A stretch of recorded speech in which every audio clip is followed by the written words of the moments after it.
Hi, everyone. 2 years ago, my life changed forever. My wife, Kelsey, and I welcomed our daughter, Leela, into the world. Now, becoming a parent is an amazing, amazing experience. Your whole world changes overnight, and all of your priorities change immediately, so fast that it makes it really difficult to process sometimes. Now, you also have to learn a tremendous amount about being a parent, like, for example, how to dress your child. This was new to me. This is an actual outfit. I thought this was a good idea. And even Leela knows that it's not a good idea. So there was so much to learn and so much craziness all at once.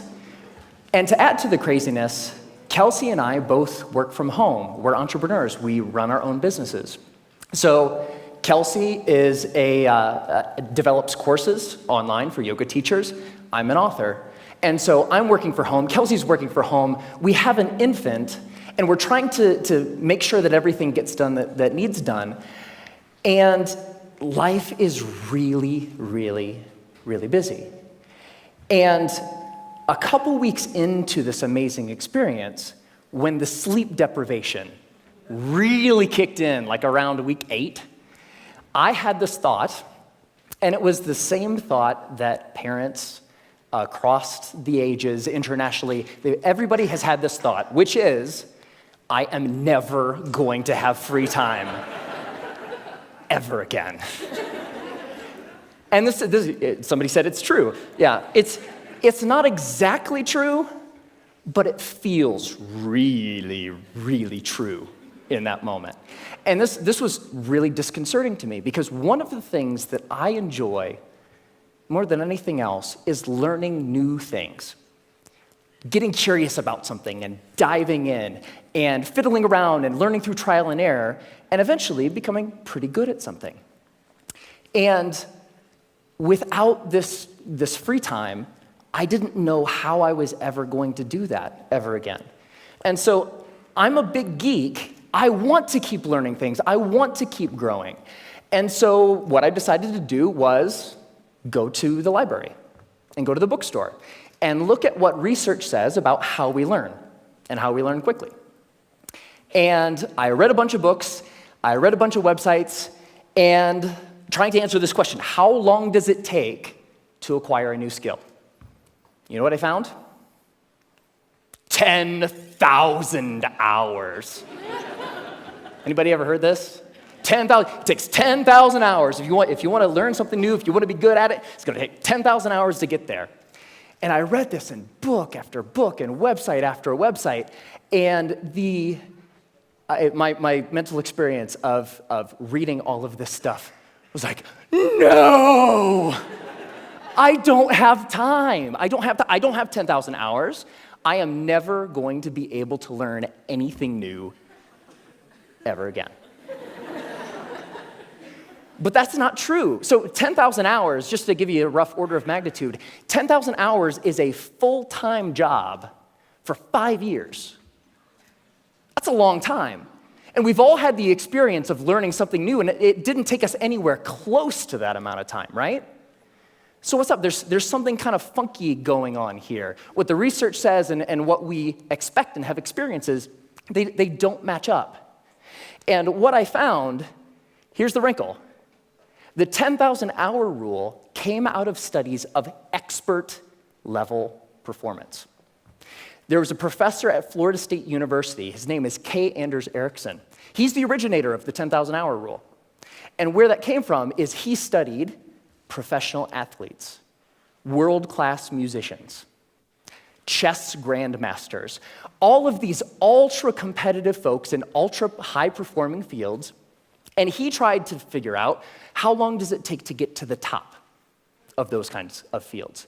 And what he found is the more deliberate practice, the more time that those individuals spent practicing the elements of whatever it is that they do, the more time you spend, the better you get. And the folks at the tippy top of their fields put in around 10,000 hours of practice. Now, we were talking about the game of telephone a little bit earlier. here's what happened. An author by the name of Malcolm Gladwell wrote a book in 2007 called Outliers, the Story of Success. And the centerpiece of that book was the 10,000-hour rule. Practice a lot, practice well, and you will do extremely well. You'll reach the top of your field. So the message, what Dr. Erickson was actually saying is, it takes 10,000 hours to get to the top of an ultra-competitive field in a very narrow subject. That's what that means. But here's what happened. Ever since Outliers came out, immediately came out, reached the top of the bestseller list, stayed there for 3 solid months. All of a sudden, the 10,000-hour rule was everywhere. And a society-wide game of telephone started to be played.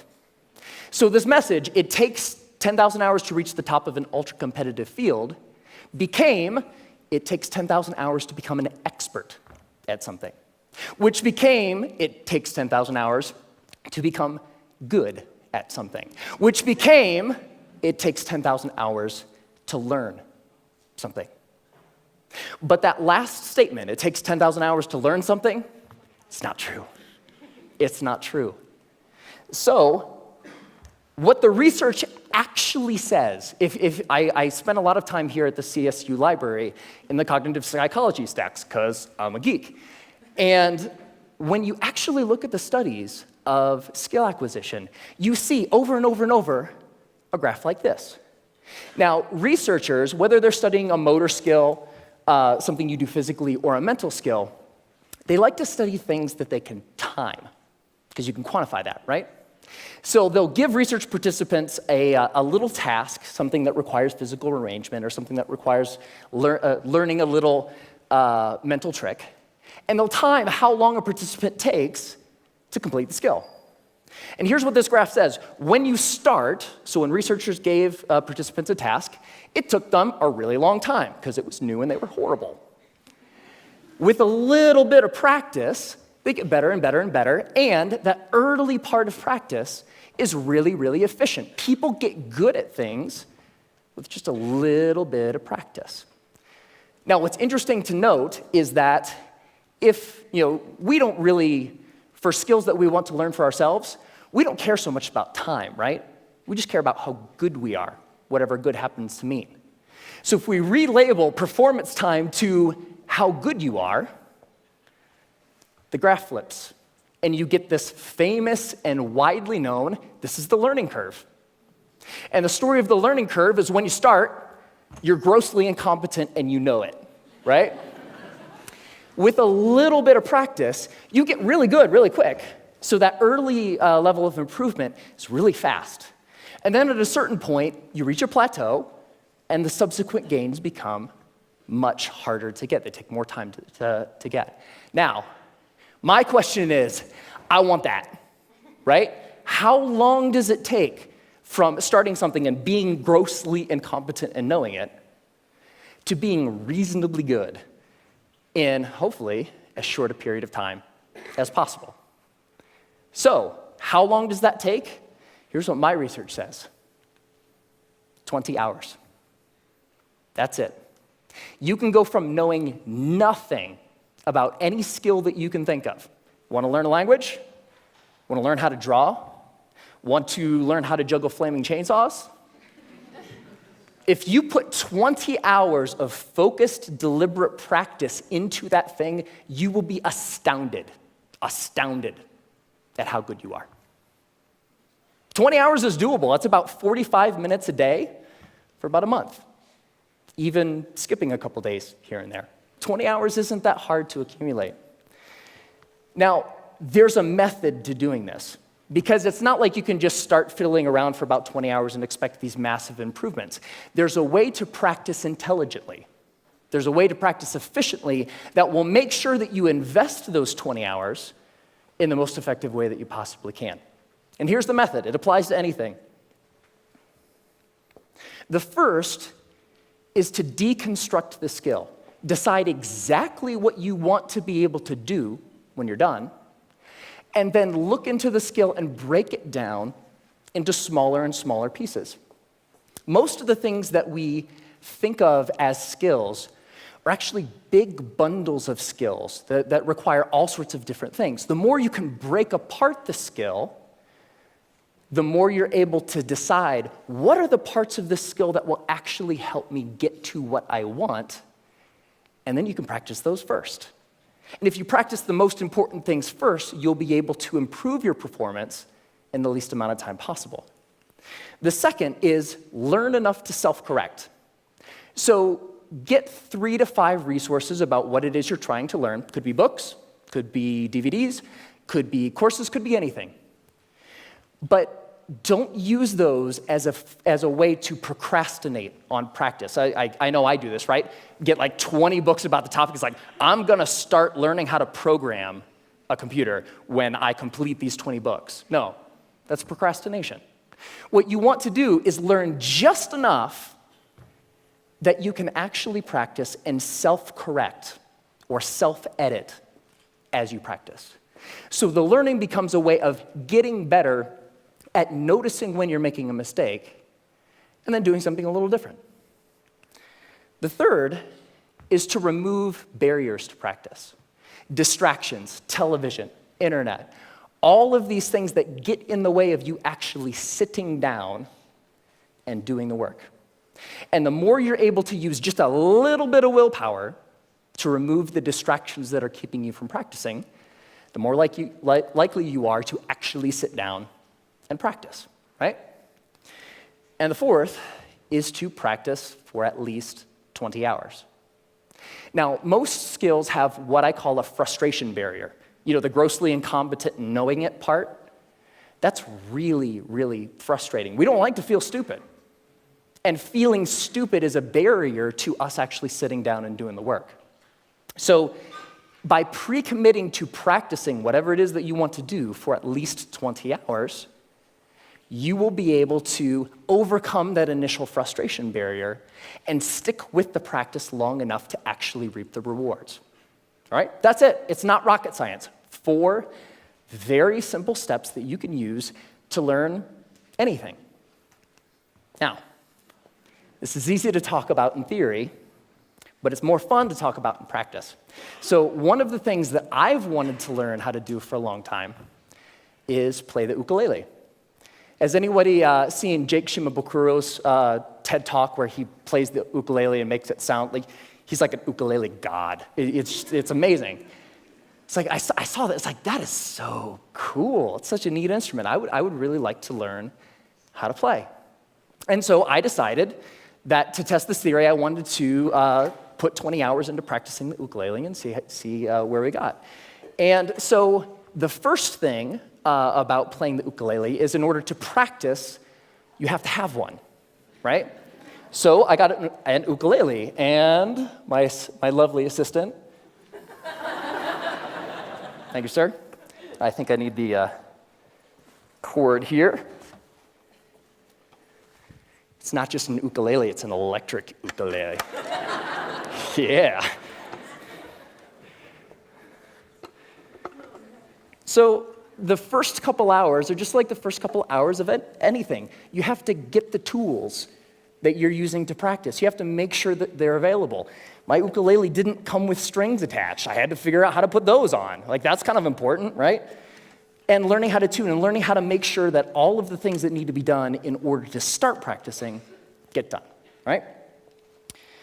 Now, one of the things when I was ready to actually start practicing was I looked in online databases and songbooks for how to play songs. And they say, okay, ukuleles, you can play more than one string at a time, so you can play chords. That's cool. You're accompanying yourself. Yay, you. And when I started looking at songs, I had an ukulele chord book that had like hundreds of chords. I was like looking at this thing, like, whoa, that's intimidating. But when you look at the actual songs, you see the same chords over and over, right? As it turns out, playing the ukulele is kind of like doing anything. There's a very small set of things that are really important and techniques that you'll use all the time. And so in most songs, you'll use 4, maybe 5 chords, and that's it. That's the song. You don't have to know the hundreds as long as you know the 4 or the 5. So while I was doing my research, I found a wonderful little medley of pop songs by a band called Axis of Awesome. And somebody knows it. And what Axis of Awesome says is that you can learn, or you can play pretty much any pop song of the past 5 decades if you know 4 chords. And those chords are G, D, E minor, C. 4 chords, pump out every pop song ever, right? So I thought, this is cool. I would like to play every pop song ever. So that was the first song I decided to learn, and I would like to actually share it with you. Ready? All right.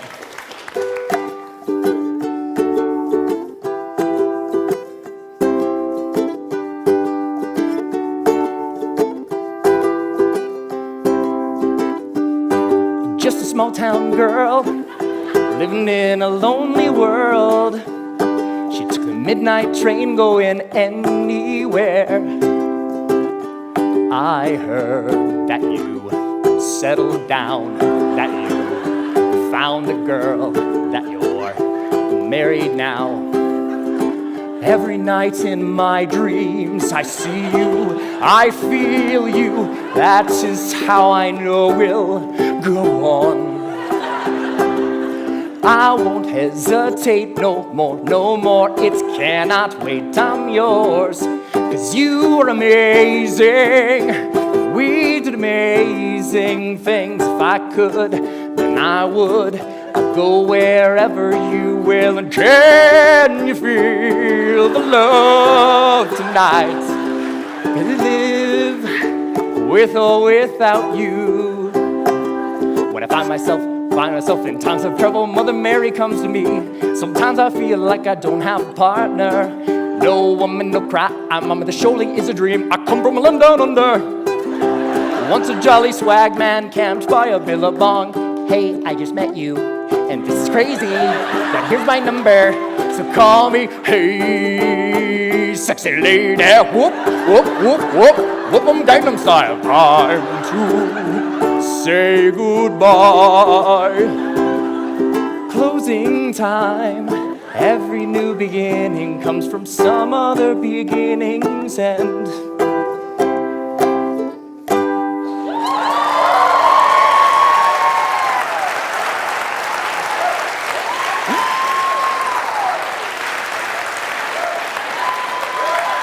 Thank you. Thank you. I love that song. And I have a secret to share with you. So by playing that song for you, I just hit my 20th hour of practicing the ukulele. Thank you.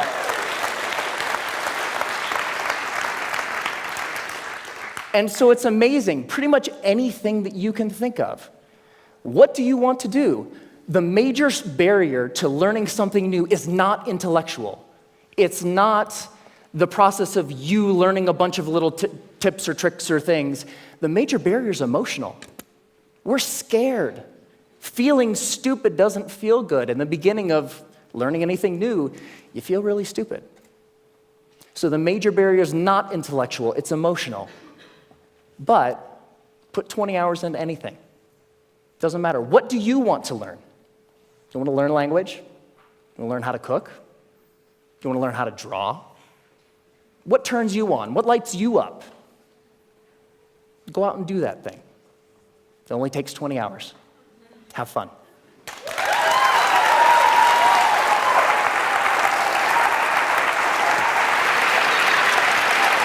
Great job.